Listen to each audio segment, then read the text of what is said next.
नमस्कार विद्यार्थी मित्रांनो. आज आपण पाहणार आहोत पूर्ण शतक मोजणी. पहा इथं काय दिलेलं आहे, प्रतीके, प्रतीकांचा अर्थ, संख्या अंकात, संख्या अक्षरात. आता ही प्रतीके दिलेली आहेत आपल्याला. आता हे जे काही एक प्रतीक आहे यामध्ये 100 चौकोन आहेत. 100 चौकोन म्हणजे किती? एक शतक. एक शतक म्हणजे 100 आणि त्यालाच आपण 100 असं म्हणायचं आहे.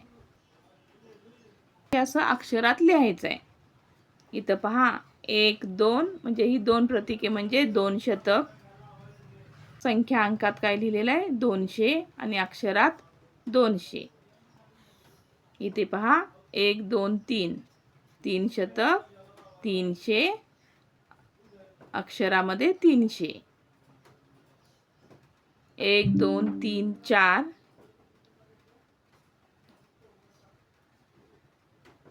4 प्रतीके म्हणजे 4 शतक.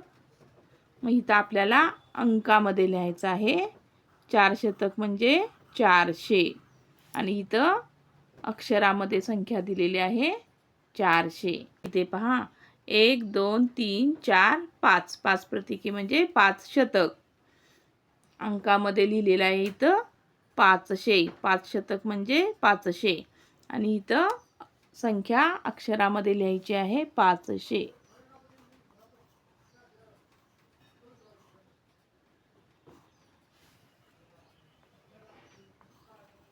हे पहा 1 2 3 4 5 6 6 प्रतीके म्हणजे 6 शतक. 6 शतक.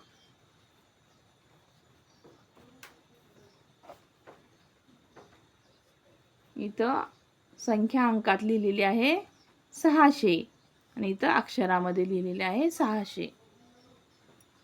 पुढे पहा मुलांनो 1 2 3 4 5 6 7 7 प्रतीके म्हणजे 7 शतक. संख्या आता आपल्याला इथं अंकामध्ये लिहायची आहे. 7 शतक म्हणजे 700 आणि इथं अक्षरामध्ये लिहिलेलं आहे 700. पुढे पहा मुलांनो 1 2 3 4 5 6 7 8 8 प्रतीके म्हणजे 8 शतक.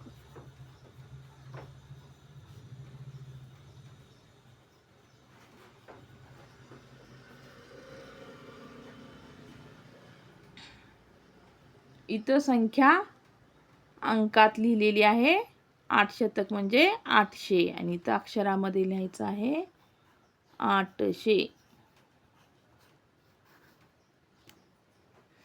इथे पहा 1 2 3 4 5 6 7 8 9 9 प्रतीके म्हणजे 9 शतक. अंकामध्ये लिहिलेलं आहे 900, अक्षरामध्ये 900. आता इथे पहा 100 200 300 इथं काय येणार 400 500 600 इथं येणार 700 800 900.